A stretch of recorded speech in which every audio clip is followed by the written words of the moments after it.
If I Stay is about the choices that we make in life, the way the decisions we make define us.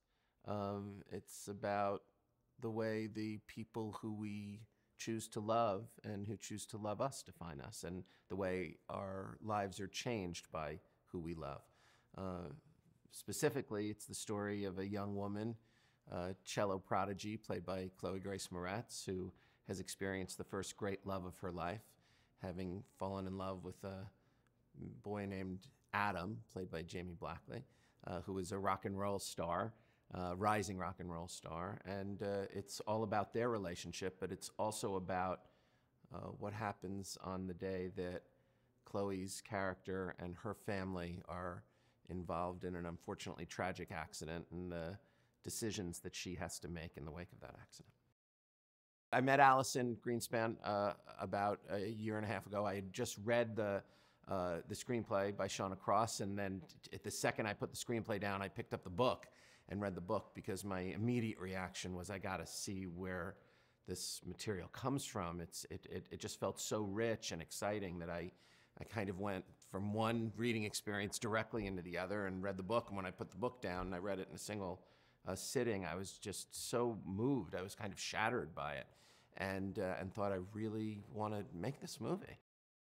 Well, I think being a documentary filmmaker has prepared me well for making feature films. It's interesting. I don't find the process all that different.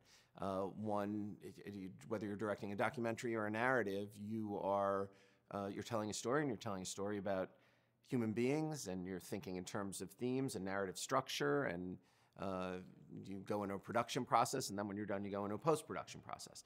The principal difference, of course, is that with a documentary, you end with the script. You begin with life, with this big pile of life, and you shoot it, and then when you're done, you go into the edit room and you pare it down and pare it down and pare it down, and only at the end can you say, this is what the script is. With a narrative, you begin with a script, and then you go into production and you realize that script.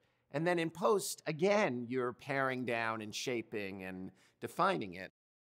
Picking the music was a really fun process, working very closely with our music supervisor, Linda Cohn, and our composer, the wonderful Heitor Pereira. The three of us would gather, 2-3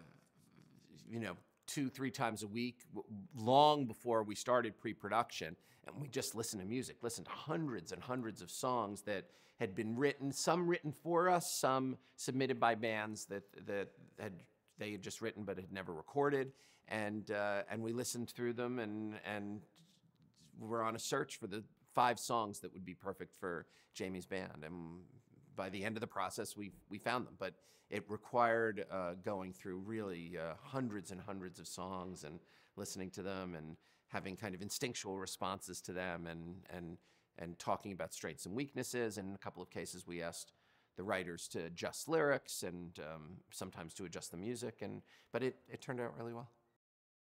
It's a certain kind of raw rock and roll with a pop feel, but with great passion, with great passion and articulation of a certain rage, and relationship to punk, and of course, because they're from Portland, a relationship to grunge and all of that. But they're contemporary, so there's a relationship to pop as well, and it's terrific. It's great music, really great music.